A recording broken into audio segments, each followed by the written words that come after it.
What's going on, Flip Squad? It's your boy Kudos, and we're back with another video. Today we have my co-host Alex. This is the first time you guys are meeting Alex. Yes, sir. What's going on? What's going on, brother? What's going on, my brother? So he's my brother-in-law, and you know we gonna talk about sports. He's gonna get into the whole car business too. You gonna do what? Baseball cards? We're gonna try to do baseball cards. Just because next season is gonna be a big explosion of a lot of up and coming, rookies coming into the league. So I really want to probably get into it now. I wish I would have done it years ago. Yeah, I had to get into it now because there's a lot of great players out there, a lot of nice kids coming up through the system. So I want to be a part of that now. Gotcha. Get into it. So is there anybody you're looking for looking into in particular? I'm definitely looking into the Jack Leiter. You know what I'm saying? Because Jack Leiter, kid from Vanderbilt, Al Leiter's son, obviously, Yankee pitcher, met great. His son's a hell of a player. So, he's coming up through the Texas system. So, he probably will, hopefully, crossing my fingers, will play this year. If not, but he is going to be a stud coming up to the ranks. There's a lot of other kids. Peraza coming now, probably going to play a full season. Hopefully, Anthony Volpe coming up now. Yeah, that's who I'm looking at for sure. From Double-A now to coming up now, and then gonna show off his skills hopefully and be able to get a roster spot. It's gonna be nice to see. So many other kids, man. Anthony. I forgot his name. The kid from he's from the Pittsburgh Pirates, plays third base. His son was Charlie Hayes. He says his dad's Charlie Hayes. Charlie Hayes? Yeah, so the kids stud at third base. Really nice. O'Neal Cruz. Yeah, Pittsburgh Pirates. Oh, yeah. I mean, his car is going crazy now. Yeah, his car's crazy now. Imagine now, kid's going to play. That kid's going to be insane. His numbers are going to go through the roof, especially in Pittsburgh. Yeah. Just because, he's going to be low-key for a while until, as every Pittsburgh Pirate does. Yeah, because that's ship them. That's what it is with trading cards. Like, everything is a gamble. It's kind of like... Especially with the times, man. Yeah, especially when you're hot, and then when you start coming down a little bit off that train, is that's where the cards you kind of see where they land. Yeah. Especially I know Albert Pujols' card went up after hitting 700. Right. Those cards went, they went a little bit higher than what they were. So it's definitely going to be interesting to see how throughout when I really start collecting.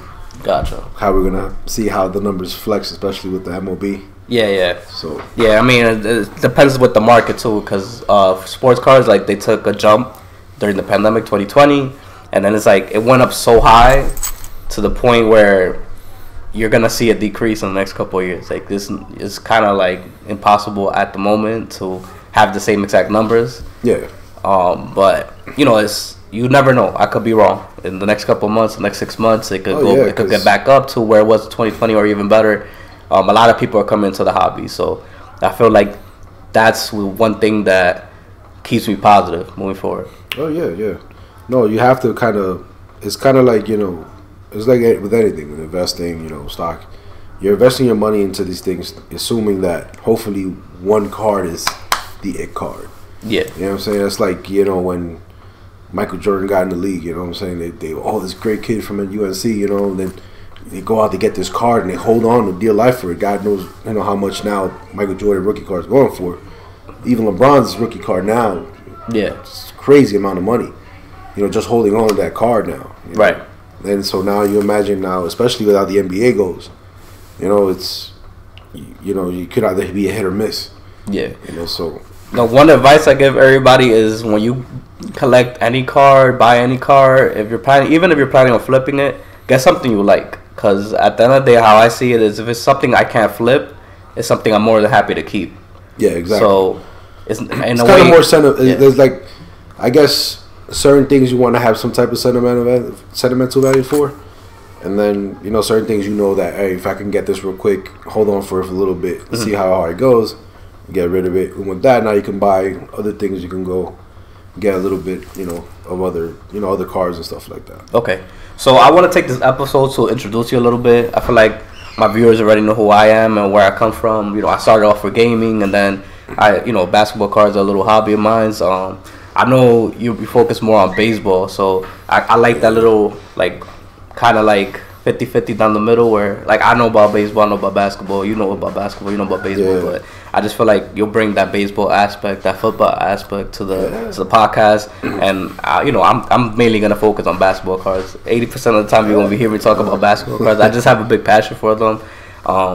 Something about Jordan cards, LeBron cards, something about just new people coming up too. Like you have Zion, you have Ja, like Tatum cards are doing all right. You have Trae Young. There's so many like young talent now, and like for example, like Giannis is a player I might start collecting as well. Oh, of course, because that's gonna be high commodity pretty soon. I feel like his cards are gonna take a big jump, and I wanna invest in him a little bit before it truly takes off. I still feel like he has potential to make himself bigger in the league, especially when he gets his shot down.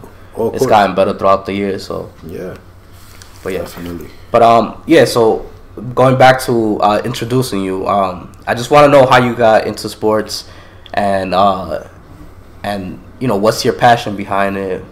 What gets you going when you talk about sports? Sports to me was a big it was a big thing because my brothers, both my older brothers were they played baseball, for years. They were great, both of them. Both had big potential to become, get into the MLB. Unfortunately, with them, life happened. But their love for baseball never left. And especially as a kid, I never really grew up with them as much. But when we were together, watching them, just hearing them talk about it, hearing them, especially once when I was able to move with my older brother, like in 2011, and I was able to watch my brother play solid for the first time, like really watching him play. To me, like watching him play, watching how he moved, how he talked, watching him talk to young players, young kids, teaching them kind of made me more love the game. Even like just being, obviously being here in New York, watching the Yankees every day with my dad being the biggest Yankee fan ever. But he was watching both sides. He watched the Mets and he watched the Yankees, and that was big, But watching my brothers and watching how they loved the game so much made me love baseball even more. Okay. Just watching them just be so immersed into it, because that's what they love to do. Especially especially both of them. They love playing it. They love doing it. They still, they're both kind of retired from it now. But one of my brothers is still coaching young. He's coaching the high school in South Jersey. He's teaching these kids, the right way to play, right way to be. And that kind of keeps me still involved with loving the game like that, like baseball itself. Obviously, being here in the city, basketball, watching the Knicks, that nice 97, 2000 run, what I'm saying, with Spreewell and Chris Childs and, Patrick Ewing, watching them come up. It was exciting. It was just amazing to watch. So that's where I kind of have that. I played a little when I was in high school. Wasn't the greatest thing on the planet, but just being able to love the game like that, just watching it, and then just kept me, like I said, just keeps me falling in love with the game every day. Like every time I watch it, every time I see, especially when I'm still watching MLB Network, after the season's done, we're paying attention to what's going on around the league, paying attention to, it's not even, like I said, and I'm excited that another 66 days away, we got spring training's coming. So, and then you get excited to also see who else is coming up to these ranks, who else you're going to be able to see. So, what your team is going to do to be better, to go out there. So it's exciting to see, because it is, to me, one of the hardest sports to play. Where soccer to me is number 2, football is number 3. Basketball is just so demanding, but it's still number 4 to me. Yeah. To me, baseball is just so much. You have to be ready for anything that comes at you. Watching, I've seen 99 pass me, and I kind of wonder in my head, damn, how do you hit that? Like, you have to be your hand-eye coordination has to be so great to hit that thing. It's the baseball itself is just, it's definitely a love. Like I said, I love it so much, but I mean, that's why I love the game, and that's why I keep watching it, and definitely keep just keep, like I said, that's what we're here now. We're here to talk about it, here to keep, hopefully get you guys immersed into this as much as we possibly can, keep everything updated, you know what I'm saying, have these talks, because sports is definitely fun to talk about. Yeah, for sure. I definitely want to do segments where we focus on current active sports, like, during the actual season itself, and kind of give our top 3 players to look out for, or top 3 cards you want to shop for, while, for that week. Because, definitely. The stocks. Every week is somebody's different. Somebody's posting up some big numbers. Somebody's going to, play better that week. You know what I'm saying? Everybody in the NBA, like right now especially, like, you got a lot of great young players. So, you know what I'm saying? Like, you can definitely have a great week out there. Like, Randall Cunningham can shoot up. I mean, not Cunningham from Detroit Pistons can shoot up. He can have a great, he can score 50 the whole week. You know what I'm saying? So that card is going to shoot up because he's doing this right now at the moment. And if you have that card already, you'll be ready to sell real quick, because, it could go from a $12 card now to, $50, $60 card in a matter of 2 days, him playing well. Or however the range goes, but you want to be ready to be on top of that. And something I personally picked up on, it really comes down to the sports, because, for example, in football, you have American football, you have your quarterbacks. Those cards are the most expensive cards you're gonna come around, and then you have like the wide receivers, running backs after. And I think that sport is a bigger risk. So just because how it's like the NBA, you can draft. You go through this draft every year. You see these big college names come up. It could be definitely hit or miss. And then, yes, like you said, football cards are expensive. And but if you get that one player that hits, bro, that card is forever. Like I said, it'll make you money. It'll make you. But it's definitely a week to week, because what I notice is when you look at the stats, you'll see one card jumps couple $100, $1,000, $2,000, and then the next week the player plays bad, it drops back down to even worse to where it was originally. So I think something. Like I seen the Aaron Rodgers card go down. Just last couple of weeks he's just been playing horrible football, and it's been from what I've seen, the fluctuation just keeps going down. For him, which is unfortunate. But if he has a great week like he had last week against the Bears, that might start going back up a little bit. But we'll see how that goes. But like I said, we're gonna keep everybody in tune with what we're seeing. Keep an eye on the market. It's gonna be fun. Okay, so if you pick your top 3 players right now to look out for, let's start with basketball. Current basketball season is taking place. So what are your top 3 players to look out for, and why? I'm looking at my number 3 right now. I'm kind of liking the Julius Randle. Julius Randle's just putting up numbers right now, and I think that's he's playing solid basketball. Definitely different from last year, and I think if he keeps doing the numbers that he's putting up, I think that that has very high potential for him to get his stuff up there. I just like the way he's playing right now. I like the numbers that he's putting up. He's definitely, like I said, to me, different player than last year. He's getting these guys to rally around him, which is great. But that's definitely a big potential right there, because if his numbers keep going up the way he's going, that card is just going to keep, that's definitely going to affect his worth at the end of it all. And then my second one, it was kind of a for me, it was kind of like, could be, can't be. I definitely like the Dame Lillard card. I've seen it starting to come up a little bit now, more than what it was. Right now he's healthy, so he's playing good basketball, and Portland's winning games right now too. Which is even.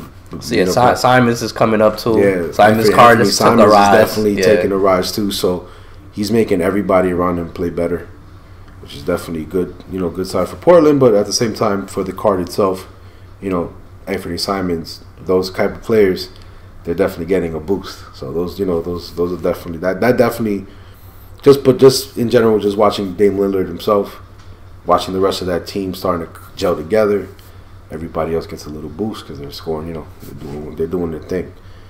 And number one for me at the very moment, I'm definitely right now. I think for right now, do like the Anthony Davis card. Anthony Davis. He has been playing some solid basketball, and the last couple of weeks, I've seen him kind of go from that mediocre situation that was going on, wasn't really playing good basketball, but now he's starting to put numbers up. Now he's starting to be like the Anthony Davis of old. Hopefully he stays healthy the rest of the year, which, you know, can help him. But I definitely think that, you know, watching him play the last couple of days is definitely, you know, going to help his worth go up a little bit more. Yeah. Because he is a hell of a player. And it's sad that when he's always out with some type of injury. But if he stays the way he's hanging out and he stays healthy somewhat and able to play, I think he'll grow his worth up a little bit. Okay. Good. I personally, for the Knicks, I would put Jalen Brunson. I feel like, me personally, I feel like he's being the leader right now. He's being the big dog. I feel like Julius is playing good. I feel like the Knicks are playing good overall compared to the previous years. Of course. They just got to stay healthy. Toppin's got to come back. And there's a lot that has to be done. Yeah. You know what I mean? But the team is solid. Just that they just have a lot of young pieces. And it's, you know, even you get a little bit of, you know, Quentin Grimes. Mm-hmm. Looks hella good. Reddish. So Reddish. It's sad to not see him in the rotation. Yeah. Because they just don't know what to do with him. Mm-hmm. He's a hell of an athlete. Just sad not to see him play. I think he has to get the defense down and just get used to playing with the team, because I feel like his offense is there. He's hitting. It just he doesn't look comfortable on the floor with the team yet. Yeah, it's hard because obviously from him coming from where he came from, Atlanta, he was a little bit more, you know, he was able to do his thing. Here doesn't have that, so he has to be more of the team player than anything. And I think that's kind of hard for him to kind of process. Especially Tibbs, that kind of rewards you on a merit basis. You come to practice, you work your ass off, you know, you get to play. But if you come to practice, if you're not doing your thing, I'm going to sit you down. You know, hence Derrick Rose. You know, he's you know, that's his guy. That's Tibbs' guy. Yeah. He hasn't seen a minute. Yeah, back in the Bulls. You know what I'm saying? But he hasn't seen him he hasn't seen the court in like 4 or 5 games. That's right. He hasn't played. So, you know, it's that situation, and it's sad to see because, you know, man, quickly, you know, that team has just built some of these young guys, and you're seeing their worth kind of, you know, go up a little bit as nights go by, because you don't know which one of these kids is gonna start. You know, the next star for the team. Yeah, gonna start, and then, you know, who's gonna drop what. You know, RJ's kind of in this weird little position where he's very timid right now. Not really doing well, but he'll get there. You know, get his confidence back together a little bit. But yeah, definitely, I agree with you that Jalen Brunson is definitely going to start. You know, yeah, I currently have him as a top guy right now. I feel like he's the main scorer for the team, and consistency, he's probably doing the best out of the team. Oh no, that's consistency at his finest. Like that is every night he goes out, he's giving you 110%. Bro, that's more than what any point guard has given the Knicks in the last 10 years. So make sure you guys get the Jalen Brunson rookie cards now, because yeah, get them now. Cause I feel like the next 2 years you guys are gonna be surprised where his stocks are at. Yeah, especially now, like I said, the Knicks they're playing okay basketball, but if he keeps dropping points the way he's doing, especially getting these, you know, assists up as well, he's gonna be a big problem. He's gonna, like I said, that car is gonna go right through the roof. You know. Get it now, but it's cold. Do you have any sleepers? Any player that is under the radar because of what team they might be in, or they're just under the radar in general? Damn, man. I sincerely think I've been looking at the kid Bobo. You know, he was in Denver, drafted by Denver. You know, fortunately, there was no real spot for him. Goes to Orlando. Being a big contributor, and I like the fact he's just like a freakish tall guy. Yeah, you know, he can move the ball. He can, you know, plays transition well. You know, he does get the time. You know, he is getting some playing time just because he's been able to been that versatile. But I think if he keeps playing the way he does, I think he's gonna end up somewhere where they're gonna appreciate him more, and he probably will get more minutes and more time. You know, yes, his height is a big problem because he is tall. So if he stays healthy and plays great basketball, what he's doing, man, I think that to me is a sleeper right there. When you say his height's a problem, in what sense? Being 7'3", it always comes with, you know, issues. You know, obviously your knees, you know, stuff like that, because it does limit you. You know, like, you know, how, you know, Yao Ming was one. You know, he was great, but, you know, he got injured. You know, right. Being big like that, you know, does come with its, you know, its issues. But if he does, like I said, if he does train and stays healthy, you know, he could be a healthy big man. Then, you know, he doesn't play like a big man. He doesn't. He's not a rugged big man. This dude's lanky. He's like moves. A stretch. Like a stretch he's big. super stretch, and is, you know, 7'3", bigger than super stretch. But if he stays healthy, man, I think that kid can definitely put up some numbers. I can compare him to KD. I feel like he could, not necessarily in the defensive way, more in the offensive way, in the sense of mid-range. I feel like he could, if he learns how to dominate the mid-range shot and the post fades like KD, he could be a big problem in the league. Yeah, because what can really defend him? Exactly. When you're that big when you can move around 7'3" and have a mid-range, that's insane. Because you can't really defend that. Yeah. He just needs to get slightly stronger and then just work on his floaters, work on his hook shots, and just fade away all game. Yeah, if you do a little bit of forget Dirk about it.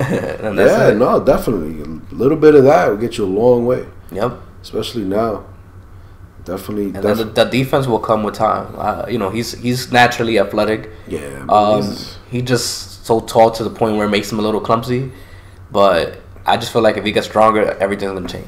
Oh, definitely. Nobody's gonna be able to run through him. Oh yeah, because definitely in the NBA you have to have some type of strength. Yeah. Because they're gonna try to stop you however they can to get to that basket. Definitely. You know, that's, you know, hence, you know, LeBron, you know, just huge as a house. The dude can move through the lane.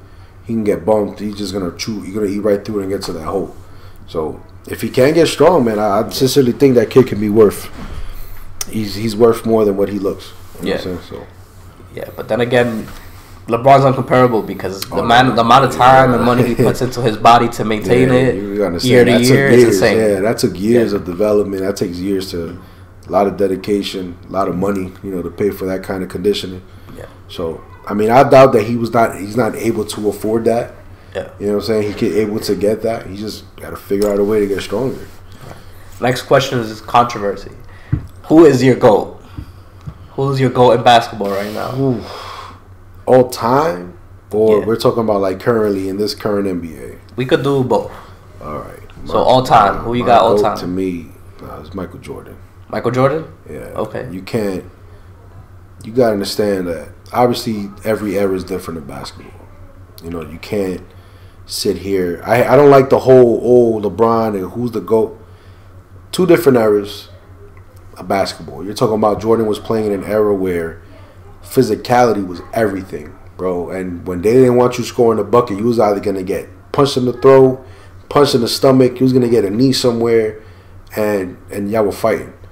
So Jordan, you know, got through all that hardship, you know, with the pace, you know, with the Pistons, Detroit Pistons, the bad boys, you know what I'm saying, with that physicality, the team punishing you every time.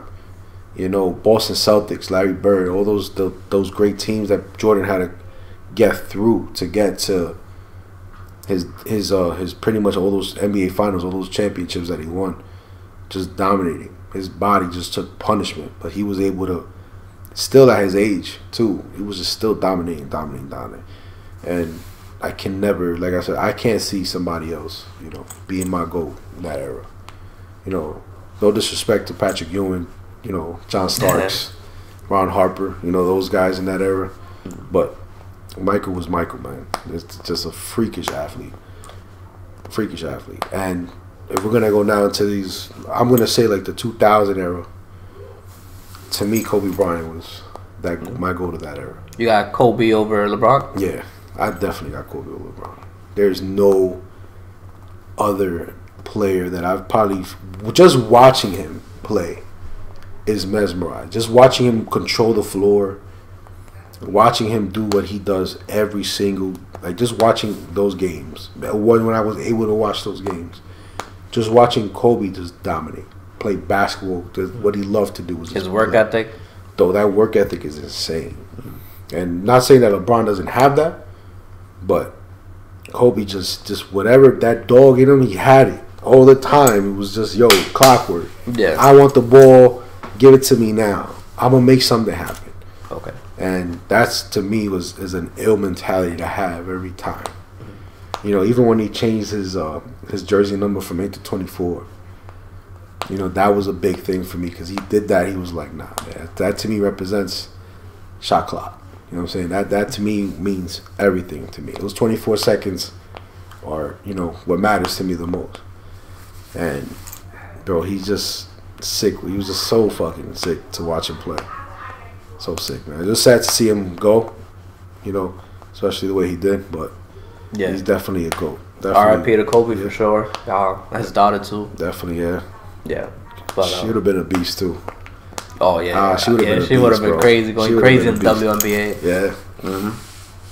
I think they were on the way to a game. They were going to. Yeah, she was going to her tournament game. I think, or high school basketball, something like that. Like a travel team. Yeah, I think it was a travel team. Mm-hmm. Yeah, sad, man. Yeah. Sad. But okay, so we got your GOAT. We got Michael.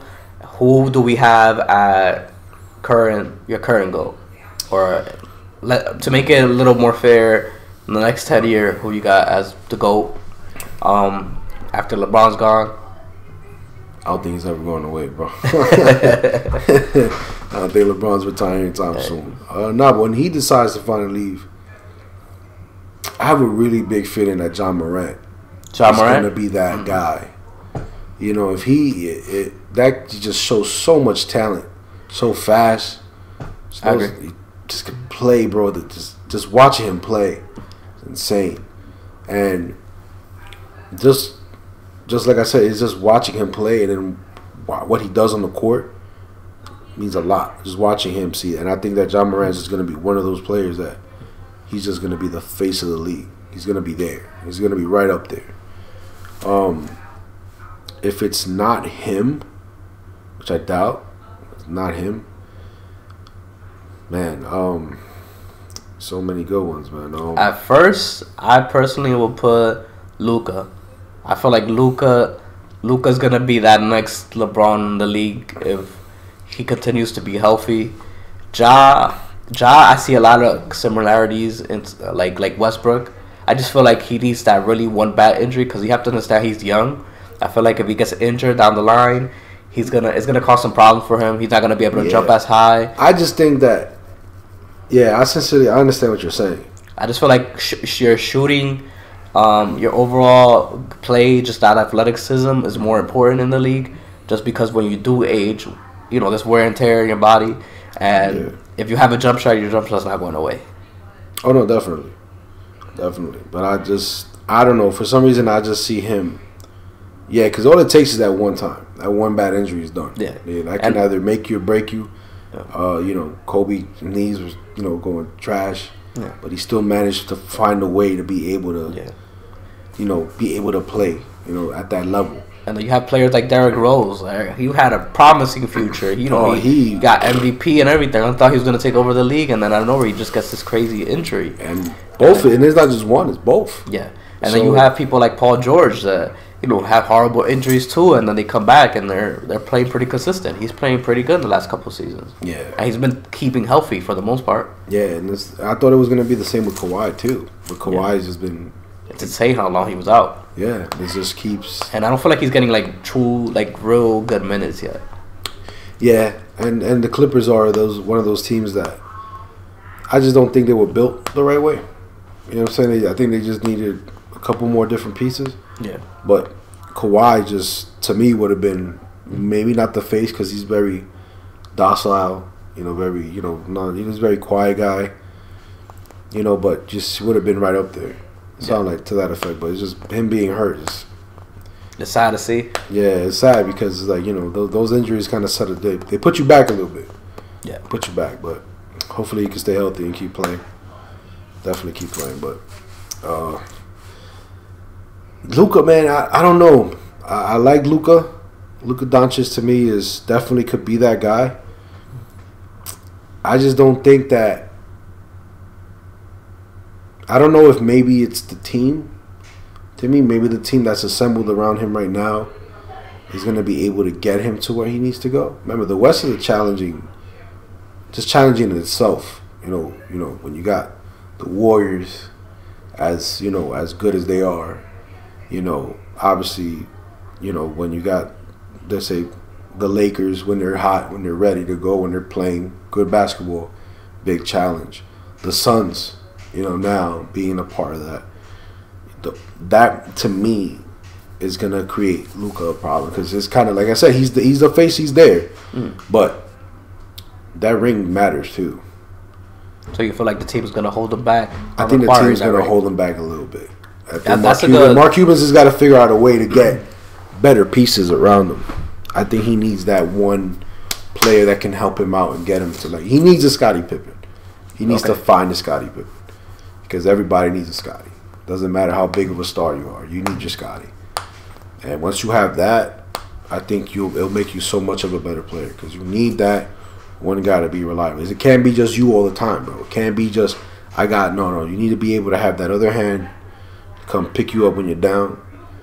You know, the same thing like with Kevin Durant and Kyrie over there, you know, in Brooklyn.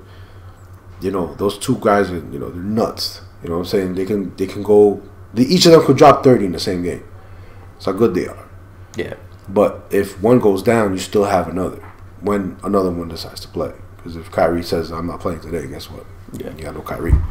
But when you got both of them on the court, you know, bro, there's nothing you could do about it. Especially when, you know, Durant wants to drop you 36 on your head. And you got Kyrie coming off the bench, he's dropping 30. KD's offensive machine. Exactly. So if Luka was to get a situation like that, I think that'll propel his legacy a little further.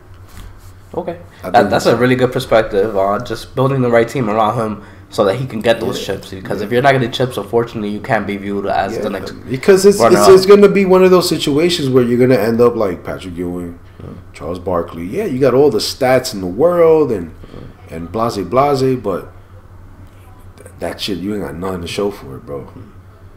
And that to me, like, especially at any player, anybody that's played a sport, like it could be soccer, it could be hockey, you could bust your ass, bro. You could do 40,000 points, bro. You ain't got no fucking ring to show for it, man. You in the Hall of Fame, but you ain't got no ring. That's the Barkley for it. Shaq shits on Charles every time. Yeah. Like, oh, bro, Shaq, one of the most dominant big men in the league. Got every ring to show for it. You know what I'm saying? But Charles, like I said, he's considered one of the best players in the NBA at his time. He's considered that. He got no ring to show for it. But there's so many players like that. There's so many good players that they have nothing to show for it. And unfortunately now even Carmelo Anthony. You know what I'm saying? Nick Great. You know what I'm saying? Dominated. But unfortunately, when he does decide to retire, no ring. You got your national championship. That you can hold high. But that don't really mean nothing. Man, I got so hyped when he came to the Knicks. I was like, man, we're next up. Yeah, man. It was a big promise, man. Him and Amari Stoudemire together. But unfortunately, that didn't work out. And it's sad for him now is that, unfortunately, that looks like what it may end up being. Yeah. And what's crazy about Carmelo is he originally wanted to stay in Denver. Yeah. And, when he came to New York, he ended up embracing it. Obviously he has a background in New York, growing up. Yeah. But, he said in an interview, he said he wanted to stay in Denver. He wanted to play his whole career in Denver. He was happy there.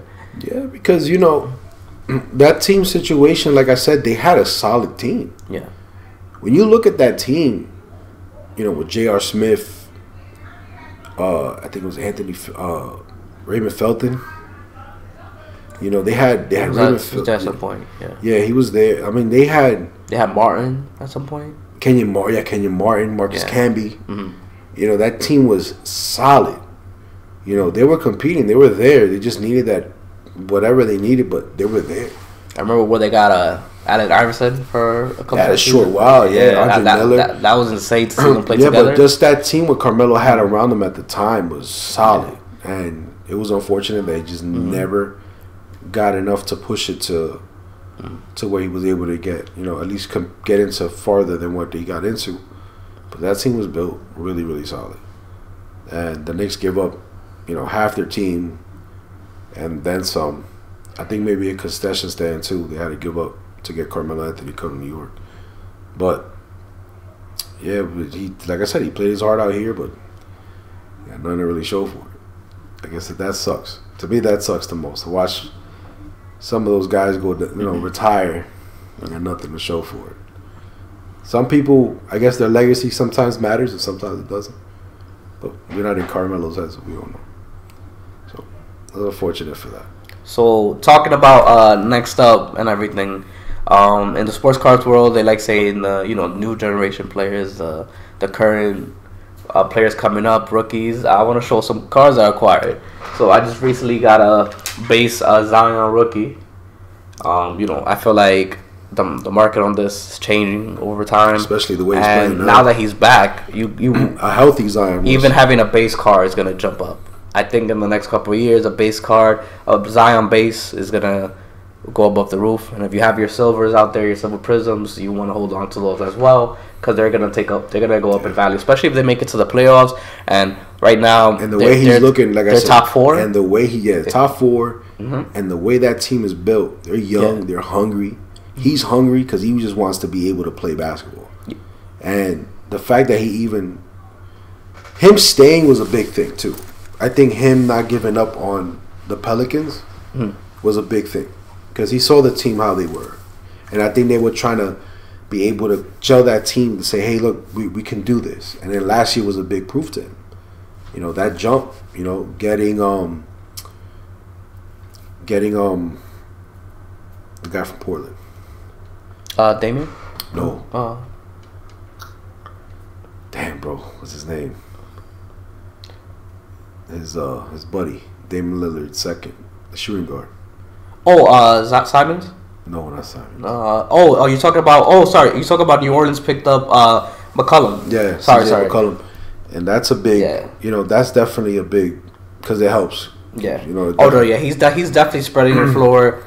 He's being consistent with his field goals. Kid, was it Alvarez? Alvarez is my sleeper. He's so. Crazy. Well, he dropped like 38 the other night. Yeah, man. He was looking like Curry out there. Yeah, man. But it's like I said, it just takes that kind of energy, and the Pelicans are playing with a high energy, and that's a good thing to have. Confidence and high energy is. And what's great, they're young. Brandon Ingram is underrated to me. Yeah, they kind of like I said. What I hated was they gave him a murder sentence, their death sentence already, when he was leaving LA. Yeah. You know, him, Kuzma. You know, they got a bad rap. I think even Kuzma himself playing out in Washington looks good. It's the best and it's crazy because it's like it's a change of scenery sometimes. You need that. People and now Josh Hart's playing around. I mean not Josh Hart, but Ingram looks like he wants to be there. You're playing around a bunch of dudes of your age. They're hungry. They want it. They want it. So guess what? He's gonna want to be elevated as well. He wants to play. Yeah. So, good for the team. Good for them. Good for Zion. Yeah. Definitely had me worried a little bit. You know what I'm saying? But now he looks like he's healthy, ready to ball. And yeah, he's definitely gonna. That card is definitely, like I said, all those cards are gonna go. If he keeps playing the way he is, and they definitely get into the playoffs, and they make that push. You know how crazy Zion winning a chip is gonna look like? Oh man, that's gonna be a big. It's gonna drive the basketball community crazy. It's gonna bring his stocks up, and more players are gonna want to play in New Orleans for sure. Yeah, and I already think that's gonna be a hard. It's already a hard sell. I think it is to be able to play in New Orleans because that's why I think when their first years when they moved from Charlotte to New Orleans, it was a rough deal.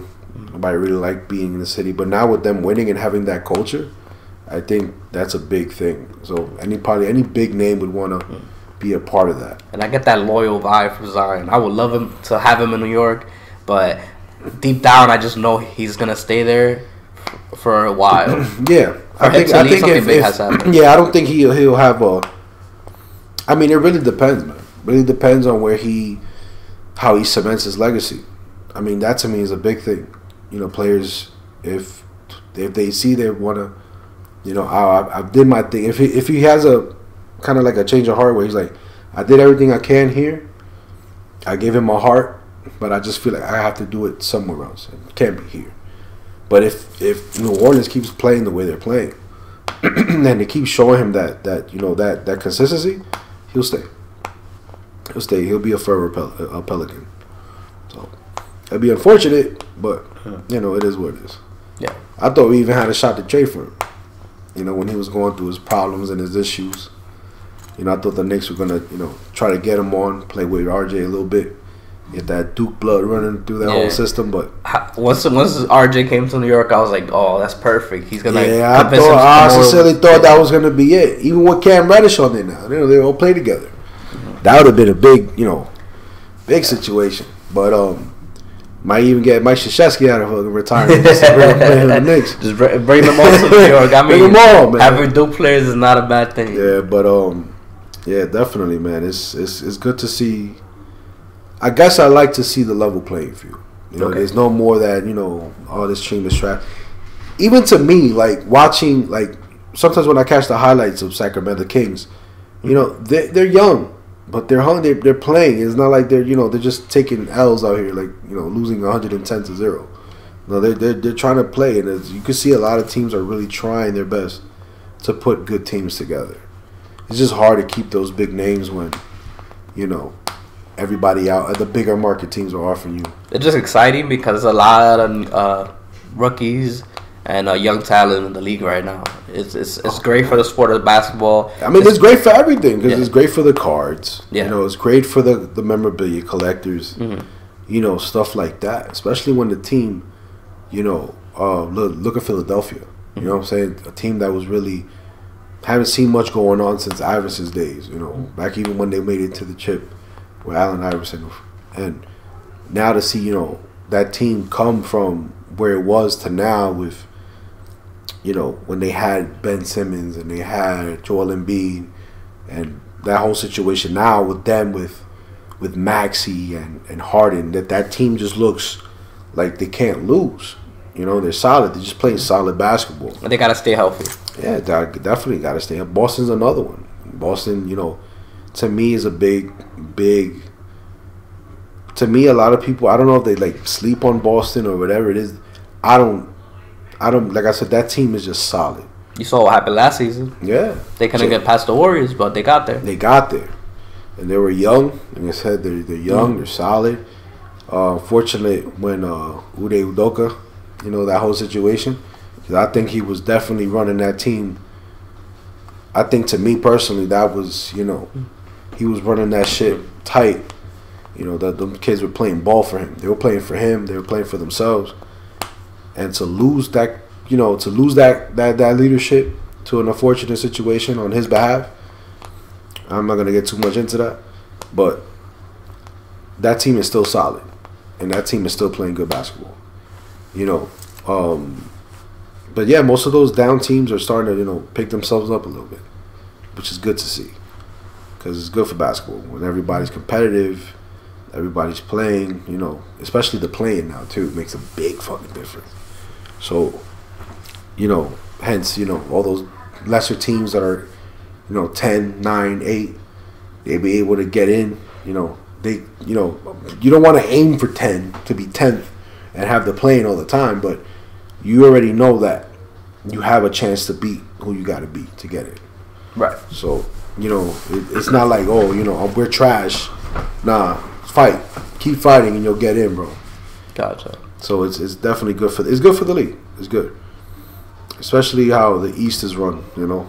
The East has always been, you know, Miami, Boston, Yeah, it's always the same teams. Now you have your sleepers, but now the Cavs, especially the Cavaliers, they're like you're really good. Mobley has a promising future. Trust me, it hurts my heart. It hurts my heart to see Spider doing, in a goddamn Cavs uniform and not in a Knicks uniform, which is it shot me in the heart when it happened. But I'm glad the Knicks didn't do it and got felt pressured, because that's giving up half of your team again for one specific player and losing your pretty much losing the entire team to be to please one, to get one on. But the Knicks, I think, will find their one superstar eventually. But yeah, the Cavs are like surprisingly great. With that one small addition, you made something great out of it. The Jazz too. Like, even the Jazz getting rid of Gobert and Spider, they brought in a bunch of young kids, and they're playing great basketball, playing good basketball. Timberwolves are obviously, another one playing great basketball. With Gobert and Anthony Edwards, who's a beast. He's a nut. Yeah, Edwards is definitely has that Zion talent. Yeah, he's such an aggressive scorer. You take it to the hole. He's gonna challenge him. He's gonna go right up there with you. He's not scared of the rim. The rest of the league, man, it's like, I think, to me, like, even Orlando, just probably need a little bit more guidance. Just feel like they're kind of all over the place. But I think if they had the right mind on the sideline, the right coach, I think that team could be a problem. Because Paolo's such a good player. He's crazy with the ball. Like, imagine him like in another 5 years if he's healthy. It's a hell of a scorer. They just got a lot of good talent down in Orlando. It's just sad to see that. They usually, the way they're shaped right now. But definitely they got a lot of talent. A lot of talent. Gotcha. Okay, so just to be fair, for the viewers who like baseball, I feel like we should take a little break on basketball and let's go to your bread and butter, baseball. Yeah, what we have to talk about right now. Yeah, man. Let's get into the whole Judge situation, man. Yeah. Yankee fans, you're diehard Yankee fans. Yeah, unfortunately, I got a White Sox hat on, but that's more for the outfit, not for the not for the team, guys. But yeah, man, that was a move the Yankees had to do. You think that was the best move for Judge? He has to. For his legacy, yes. As far as legacy, yes. Why? Explain. You as a baseball player, man, you play for a couple things here. In every baseball player's mind is either you're playing for those milestones, right? Any goal, like anybody in life, I want to go to college. After college, I want to have my career. Once I have my career, then I'll have my wife, and then I'll have, babies, and, you go through those progressions and milestones. In baseball, you have such a short amount of time from when you're a rookie to your final years, your prime. So, let's say you get into the league at 20, and you're whatever you are. You come into the league, I'm a Chicago Cub. Sucks that I'm here, but you know what? My door's open now. You play your fucking heart out. Remember, you got 6 years stuck with a team. You're 6 years stuck. There's nothing you can do about it. Unless you get them to force you to trade you. But for 6 years, you're solid in. And for Judge, he went to college. Some players don't. Some players just kind of just get into the draft, and then hopefully they're good enough that they'll make it through the. He went to college, finished college, got drafted, played. Like I said, he pretty much started baseball with 24, I believe it was. He's going to be 31, I believe, or 30 now. But those 5 years, bro, those 5 years proved his worth. And his milestones ran up quick, like AL MVP. Got cheated out of the first one, by a bunch of cheaters. That should have been his MVP year. But that close MVP, now to the one he has now, Yankees home run king beats Maris. Even though I still feel, not let everybody agree, but I still feel Barry Bonds is the home run king. Even after that's controversy right there. Yeah, even though like I said, he did it. He did it because at the end of the day, it wasn't just him doing PEDs. It was everybody else. Eric Gagne was doing it. All the other pitchers were doing it. Yeah. So it doesn't matter. He was just keeping up with. He was pretty much, if they're gonna start using it, I'm gonna use it. At the end of the day, he hit. He hit those home runs. They were legit. Not everybody else could have done that, but definitely Aaron Judge deserves every single. Mind you, because back to what I was saying, deserved every penny. But back to the being in his legacy. Now it's like, all right, now I got the big contract. I broke this record. I'm an MVP. I'm an all-star. Now to next is to get to that ring, to get to that World Series, to get to that, to get that, especially where you started from, is dope. I won the Yankees. If he goes and he says, and that's, I won a championship here in New York. If he would have done it, let's say in his 5 years in the Yankees, his first 5 years, and he would have won 3 chips, and he went to San Francisco, I would understood. I did everything here. I'm good here. Yeah. Now let me go do it somewhere else. Let me prove to everybody that I could do this. I'll put the team on my back and I can get it done. And for him though, it's unfinished business. Plus, you're being a Yankees, that's kind of like to win a World Series as a New York Yankee, to wear those pinstripes, to have your number retired in Monument Park. That's a big thing. Yeah. You look at Derek Jeter. Look at all the greats. Lou Garrett. Yeah, Don Mattingly. Yes. Unfortunately, Don Mattingly never won a chip. But, being loyal to the Yankees, staying here, being able to try to be able to get to that next level, that's what you want. And the Yankees give them that chance. To me, the San Francisco Giants would have never gave them that chance. And, not knocking them because they've beaten the best. They've gotten to that position before, but for Judge right now, just wouldn't have made sense for him. You feel like there needs to be more rebuilding going on in San Francisco versus New York? Not even rebuilding. It's just more the team that's surrounded there. It's they weren't going to do it, and they have enough to make that push. The NL West is. It's kind of it's a weird place, man, because you obviously got to play the Dodgers. Now you got to play San Diego, which is an awesome team. You're talking about San Diego that's loaded with Fernando Tatis Jr. Like I said, he'll play this year. Unfortunately, with the whole steroid issues that he had last year, getting it to play, suspended him.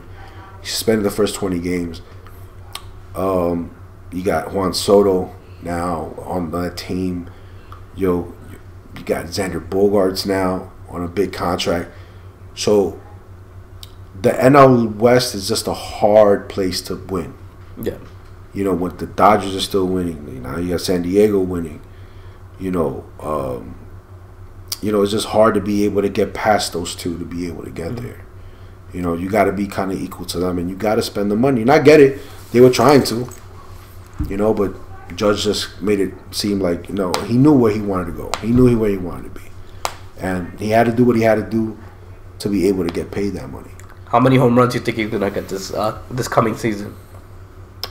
How many home runs total for the season? I think that his approach may change a little bit. I think he may be, I want to say 40 plus. I'm not going to go, he's not going to hit 70. He's not going to go nuts like that.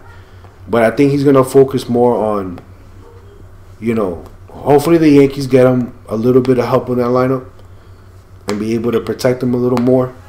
You'll see more, but I think he'll hit 40 plus this year. I don't see, if he stays healthy the whole year, he's good.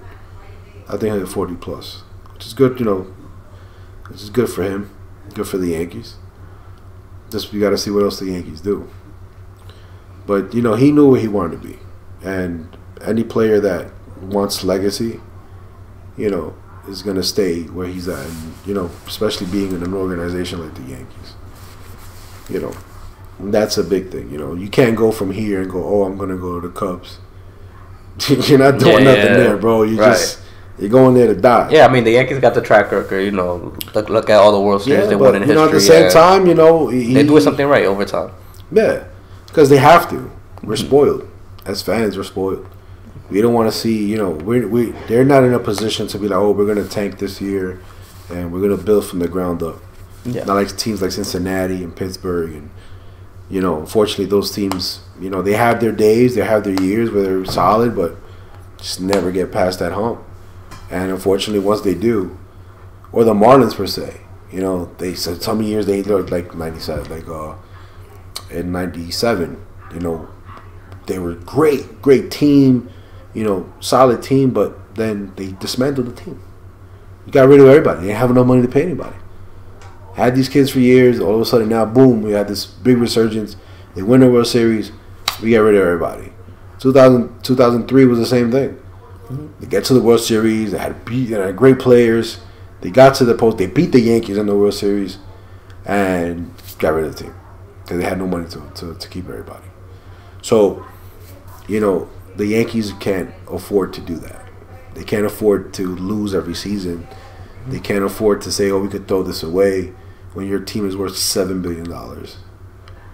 You have to win every year. And this fan base will let you know. And they will boo you. They will boo you. They will find where you live. Yeah. You know, they're going to throw eggs at your window every day. For sure. Because, you know, we're spoiled like that. But, you know, good for him. Good for the Yankees. Yeah. There's still work to be done.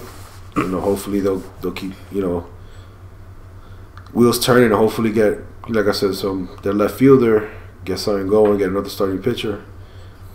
But Judges, like I said, Judge deserved every ounce of it, every ounce of money he got. I agree. I think that contract is insane, and good for him, man. He's gonna definitely good for him. I feel like he's gonna prove himself for sure. But yeah, man, it's just loud as fuck. You're good. So I just want to wrap things up. I hope you guys enjoyed the podcast, Flip Talk, and you know, Alex brought his knowledge. I hope you guys can see that and look forward to see him moving forward. We're going to do this at least once a week. We'll see how it is moving forward. And make sure you guys drop in the comments how you feel. Anything that we said that was controversial.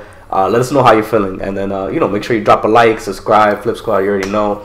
You guys always show support. Let's welcome Alex to the team. So, yeah, let's go. You know, we're going to try to bring in our guests randomly and, you know, just do a little different things throughout the channel. But we're going to try to make this consistent, just letting you know, relating the sports to the cards. And just talking about sports in general, just bringing the knowledge. And, you know, like, I know a lot of people at home listen to these videos when they're working, on the way to work.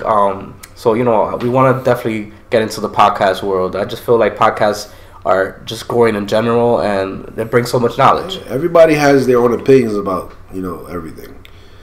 We're just trying to, you know, be able to provide some type of other, you know, opinion other than what you may hear, you know, every radio station and every, just try to provide some type of difference, some type of, you know, a little change of opinion here and there. So, and then, you know, if anybody is looking to sponsor the podcast, just reach out. The email should be on the page. And once again, thank you guys, Alex. Appreciate it. Yes, sir. You already know. Let's do it. We're gonna get this next episode going, and then you know, we'll post it, bring it out to you guys. And once again, thank you guys. Have a great night. We'll catch y'all later. Peace.